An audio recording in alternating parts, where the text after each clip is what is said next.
Good evening, everybody, and welcome to this, the Fireside chat of, well, slightly later than expected, but we're just getting our heads around this Facebook Live thing. We think we've sorted it out. There is a multitude of great technical personnel standing down at the fireside, at least at the final control, with Kirsten and Jerry and Louise and various others, and here we are, broadcasting to you live from the African wilderness by the fireside, which is, of course, a great African and indeed universal tradition, where we share stories and talk about interesting things that have happened to us, well, in this case, over the course of a week. We're going to be talking about cubs ostensibly today, a special time we've had with some cat cubs. There are, of course, no bear cubs in this area, and unfortunately our hyenas have absconded to Simbambili, so we haven't been looking at those cubs. First off, let's go and look at our queen and George and Charlotte, not their real names. Have a look at this. And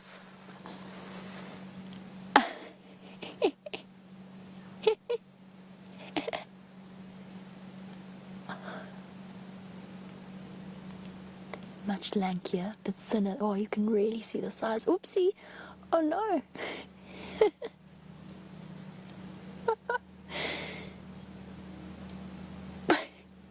Pushed out of the tree.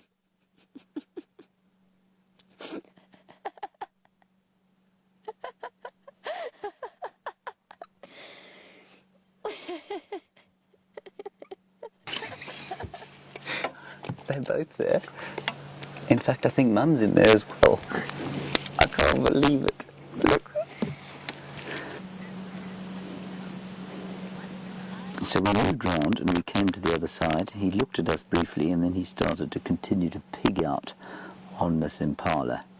He's having a wonderful supper, this young fellow. That is too spectacular. So what an unbelievable bit of wind behind us. Sorry about that. What an let me start that again. What an unbelievable sighting that was. Yes, thank you, Brent. Shut up. And we've all been privileged to spend quite a lot of time with Karula's cubs in the last little while. Jamie, your particular highlight of those little things? Oh, I think the moment when the male fell out of the tree and Karula just went around and nipped him on the stomach, I think was definitely the highlight. And what struck me was for both of us, we lost the power of words. We giggled a lot. Yes, we did. You did in that sighting as well. Embarrassingly so. An embarrassing amount of giggling that happened there, but they were just so highly entertaining. I mean, with you I find it quite fetching, but of me I just sound ridiculous, you know. I mean, braying donkey comes to mind. Yeah, brain donkey. Braying donkey. Braying donkey. Let's just stare awkwardly at the fire for a little while. When was your last sighting of them? The same as yours, but I went. I was off that afternoon. I went and spent 2 hours there between drives, just sitting and taking some photographs. And you took some lovely shots. It was beautiful. On Instagram. Yes, it was very, very nice, and also did a little bit of sort of habituation because they're sometimes a little bit nervous. So just starting the car, letting it ride, talking to myself. Well, that's some of the things you've got to do to get those leopard cubs nice and relaxed. Hopefully they'll be scurrying about under the car shortly. Yes, well, hopefully not under the car. So they're 4 months old now, and I mean, in your experience, that would be, I mean, they should be pretty relaxed around vehicles by now, hey? They should be, and they are. You definitely notice when there's more than 2 vehicles in the sighting, and they do change. So theoretically, we should be able to put 3 vehicles into the sighting now. But again, this is a judgment call, and each individual animal in sighting is different. And the same animal can behave completely different on a different day. So at the moment, I think we keep it to 2, give them some space, and that will hopefully keep them really nice and relaxed in the long run. Now, I mentioned that the hyenas have absconded off to Simbambili, which is, of course, to the northwest of where we're sitting now. And Janine, you have a very good question. Do we think that Karula has been spending a little bit more time north of the boundary because the hyenas have moved? I'm going to pass this over to Jamie. What do you think? I think it's a distinct possibility. Also, it might also where she puts them might depend on Tingana's movements as well, depending on what kind of patrolling job he's doing. Since he at least believes he is the father, there's a chance that he's the father. And she doesn't want to encounter any random strange male leopards. And that's difficult at the moment because Mvula's bouncing about, and he was on Djuma today. There's always the possibility of Sindile wandering around, and Kunyuma as well. Anyway, so yeah, I find it very interesting because I think that this general area is fairly devoid of female leopard life at the moment. And she's actually inside. She's pretty much, as we said last week, I think, in the corner between Tandi's territory and Shadow's territory. She's kind of tiny little area that she's operating in. There's enough to eat there, so I guess that's where she's going to be for now. Could be the lions as well. I mean, we've had a lot of lion activity in the north. And also, I mean, the hyenas. There's been male lions up and down and around where that den was. Yeah. And that could also cause them to move. I mean, that's skedaddle. Yeah, it's if you're a hyena, the last thing you want around your den is a male lion. Yeah. Now, in my opinion, of course, many of you, of course, are going to be very upset with me for saying this. I'm not sure that leopards are, in fact, the cutest cubs in the bush. I think what Jamie saw the other day constitutes the cutest animal in the bush. Look what we've got. Little cub has, just as Mom rolled over, she dislodged the cub from suckling. Oh! Oh!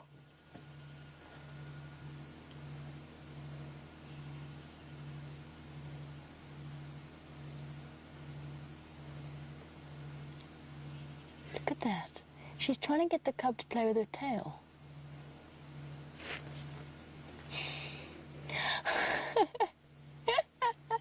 One of the most incredible sightings that we have had in a very long time. Really, really incredible. And I didn't know that cub was there at all. In fact, it came as a total shock when the lioness was lying very far away, not on our traverse area.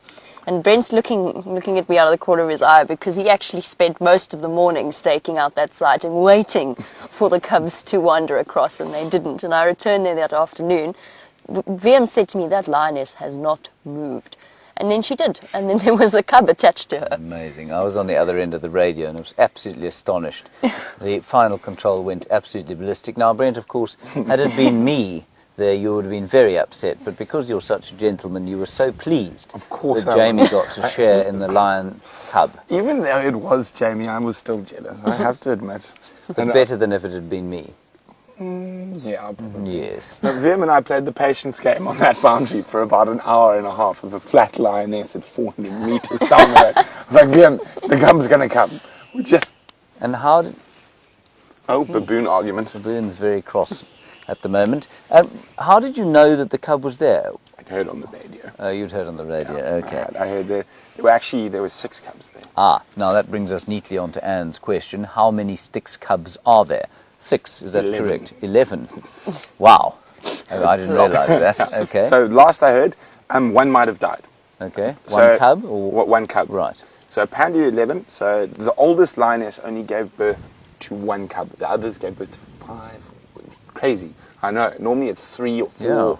Yeah. 5 each. 5 each. And I think there's 4 Styx lionesses now. So somehow the numbers add up there. But the oldest lioness gave birth to 1 cub, and it was very unhealthy from the get-go. Apparently very skinny, not looking well. And I did hear from some of the other guys, it didn't look like she's lactating too well. So, which is typical. I mean, that's just what happens when animals get old. I think, I mean, when we were watching those 3 lionesses with their 3 cubs before the Birminghams came in, that was known as a Styx breakaway, wasn't it? I mean, it's very confusing. Yeah. It is very confusing because we're obviously not in the central traverse of where they are. And Styx breakaway is now joined back with the original Styx. Yeah. So I think there's 4, possibly 5 lionesses. Okay. But I'm not 100% sure. Right. And I mean, I've had 2 of them on Cheetah Plains as the only sign of the Styx, and apart from that, that sighting. So. So, I mean, the southern end of Djuma is the northern part of their territory, but, of course, now with our increased traverse on Cheetah Plains, the chances of seeing 11 little lion cubs all going, ow, ow, ow, which will just be too fantastic. I do that western boundary every single time. I go to Cheetah Plains looking for tracks. Wonderful. Okay, we're going to move on to our next clip now, which is, of course, not cubs. Unfortunately, Brent, I know that you were hoping for some kahuma cubs. Have a look. Success! We've got one of the lionesses here, another one. They haven't found each other. They're looking for each other, and this is the calling we've been hearing. And you can see this is one of the ones that's had babies. You can see the suckle marks. She is quite hungry. That fat belly we're seeing there is from her engorged nipples, because she has cubs at the moment. Now, I'm not sure which is Lioness. This could be the one that's got the den side. So there is the amazing possibility of a pride of lions that we do traverse the center of their range having cubs. We know the one Lioness has got 3 cubs. She's in Torchwood. Now, we're very, very, very, very convinced that the second Lioness has now given birth very close to Djuma. So I spoke to Abel from Buffels Hook this evening, and he found that Nkuma Lioness on the Buffels Hook boundary just to the north of us here, calling, but cub calling, not contact calling, that oh, oh, and pacing up and down in that little river system that flows into actually the back of Vuyatela Dam. Now, Herbert was with me. Herbert and I looked at each other. Yes. We walked slightly into the bush there, and as the thickets started shaking, singing to you. we decided we're brave, but we're not that brave. I think that's a very wise move. What Brent means, everybody, is that, of course, the opportunity to go and track a lioness with cubs is always there. Of course, you have to be slightly suicidal to do it on a day like today when you cannot hear or smell anything. And so that lioness might be growling, telling you very nicely, step away, and you just keep blundering forward, whereupon she will probably launch herself from the bush at a great speed, and there is nothing on God's green earth more terrifying than a lioness coming at you out of a thicket with 2 little cubs behind her. You've stood down a lioness's charge before. A couple of them, and once we accidentally blundered completely into the middle of her den site with the cubs behind us. We had no idea she was there. And actually, I had people with me, and I kept saying to them, okay, we're going to back up, we're going to back up. Why are you not moving? Oh, because there's cubs behind you. I see, I understand.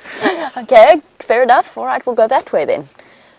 It's always, it makes you feel very alive. Spine chilling. Afterwards. Yeah. Yes. It does make you feel alive, I suppose. Gracie, aged 8, thank you so much for your very kind compliment. You were watching my hippo drawing in the tent today. Now, Gracie, I bet you could draw a hippo far better than I can, and I must apologise for those who had to watch my terrible art. But Gracie very kindly sent through a comment saying that she thought it was very nice. Gracie, that's very kind of you. Thank you so very much. Now, we're going to close off the show, of course, with a little song, as we always do, but this time there's going to be some participation from my 2 colleagues over here. Now, one of whom I know can sing, the other of whom is more tone-deaf than the log I'm sitting on, but that's okay. We're going to do some, it's a talking kind of a thing. I don't want it to take too long. We're just going to do 1 verse and 1 chorus of the song, and the song is called Owls. Now, an owl in Shangaan is Shkova.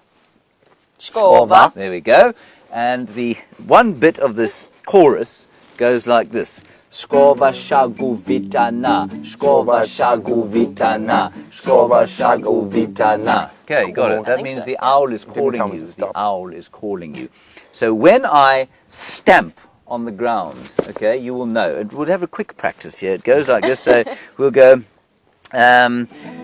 the owl is calling your name. Now, while I'm doing that, you're going to be going Shkova shagu vitana, Shkova shagu vitana. The owl is calling your name. 1 brilliant, 1 utterly hopeless. Okay, here we go. Right, well, we'll just do 1 verse and then the chorus, and see you tomorrow, dark and early, 6:30. See you then. Sparrow wakes in the embers of sunrise, feathers ruffle in the cold morning air. A spider folds up a dew-sparkling web, a new day is born for me. A new day is born for me. Not just yet. I catch a scent in the cool of the dawn. Your eyes shine with the morning sun. I catch your scent and my spirit's lonely voice. I hear you dance in the mist. Owl is calling your name. Shkova shagu vitana, Shkova shagu vitana, Shkova shagu vitana, Shkova shagu vitana.